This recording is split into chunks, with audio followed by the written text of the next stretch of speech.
মিল্কভিক বাংলাদেশের পক্ষ থেকে ডাক্তার সাইফুল ইসলাম শাহিন বলছি। আমি এমবিবিএস, এমপিএইচ এবং এমডি করেছি। বর্তমানে সহযোগী অধ্যাপক ট্রান্সফিউশন মেডিসিন, বাংলাদেশ মেডিকেল বিশ্ববিদ্যালয় প্রাক্তন পিজি হাসপাতালে কর্মরত আছি।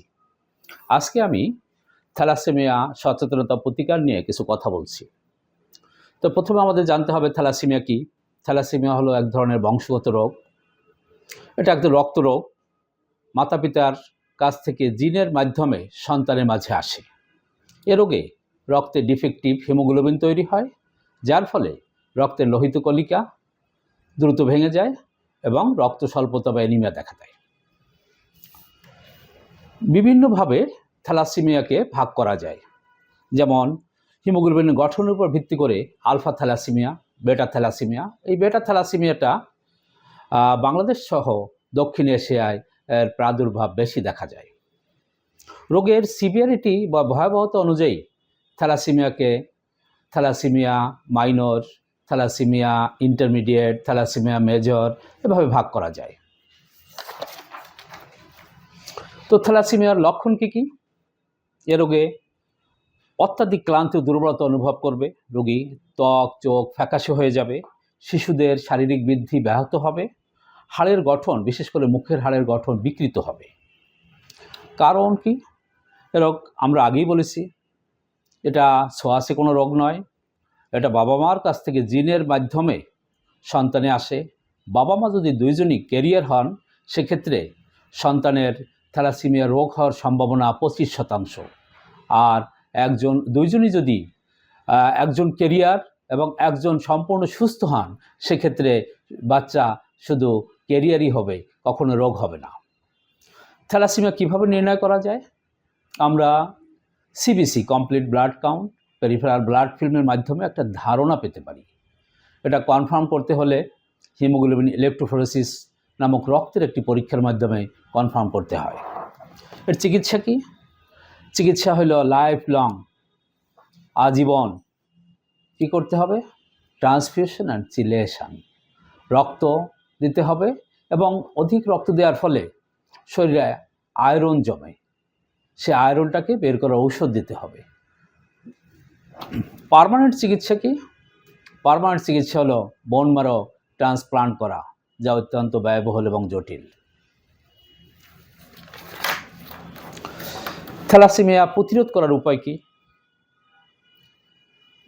থ্যালাসেমিয়া দুইজন বাহক কখনোই বিবাহ করা উচিত নয়। আর একজন রোগী যদি হয়, সেও আর একজন রোগী বা বাহককে বিবাহ করবে না। এটা জানতে হলে কি করা উচিত? বিয়ের পূর্বে বাহক তো আর নর্মালি রোগী না, কাজেই সেক্ষেত্রে অনেক সময় বোঝাও যায় না কে বাহক না। কাজেই সেক্ষেত্রে বিয়ের পূর্বে যদি হিমোগ্লোবিন ইলেকট্রোফোরেসিস করা যায়, সেক্ষেত্রে বোঝা যাবে কেউ বাহক আছে কিনা। একজন বাহক আর একজন বাহককে বিয়ে করবে না। একজন থ্যালাসেমিয়া রোগী তো একজন বাহককে বিয়েই করবে না। আর যদি বিয়েও করে ফেলে থ্যালাসেমিয়া রোগী কোনো বাহককে বা থ্যালাসেমিয়া রোগীকে, সেক্ষেত্রে সন্তান নেওয়া যাবে না, কারণ সন্তানদের এটা হবে এবং একটা ভয়াবহতা একটা শিশুকাল থেকেই। তো আমরা কি করতে পারি সচেতনতার জন্য? যে পরিবারে থ্যালাসেমিয়া আছে, সেই পরিবারের নিকট আত্মীয়, পরিবারের সকল সদস্যদের স্ক্রিনিং টেস্ট করা উচিত। বাচ্চার জন্মের পরই যদি দেখা যায় যে 3 থেকে 6 মাস পরে বা 1.5 বছর পরে, এরকম সময় সাধারণত বাচ্চা দেখা যায় অত্যন্ত দুর্বল হয়। বাচ্চার বিশেষ করে আমরা বাচ্চাকে ধরতে পারি কীভাবে? বাচ্চা ডেভেলপমেন্টটা বা গ্রোথটা ঠিকমতো হয় না, গ্রোথ রিটার্ডেশন হয়।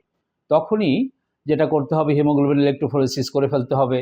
করে কনফার্ম হওয়ার পরে বাচ্চাকে নিয়মিত রক্ত দিতে হবে এবং রক্ত দেওয়ার ফলে বাচ্চার শরীরে আয়রন জমে। এই আয়রনগুলো ভাইটাল অর্গান, যেমন হার্ট, আমাদের লিভার, কিডনি, প্যানক্রিয়াস, এইসব গুরুত্বপূর্ণ অঙ্গে আয়রন জমে বিভিন্ন রোগের সৃষ্টি করে। এবং এটা প্রথমে দেখা যায় তার চামড়া কালো হয়ে যায়, কারণ আয়রন ডিপোজিশনের ফলে, এবং তার মুখের হাড় বিকৃত হয়ে যায়, গ্রোথ ডেভেলপমেন্ট ঠিকমতো হয় না।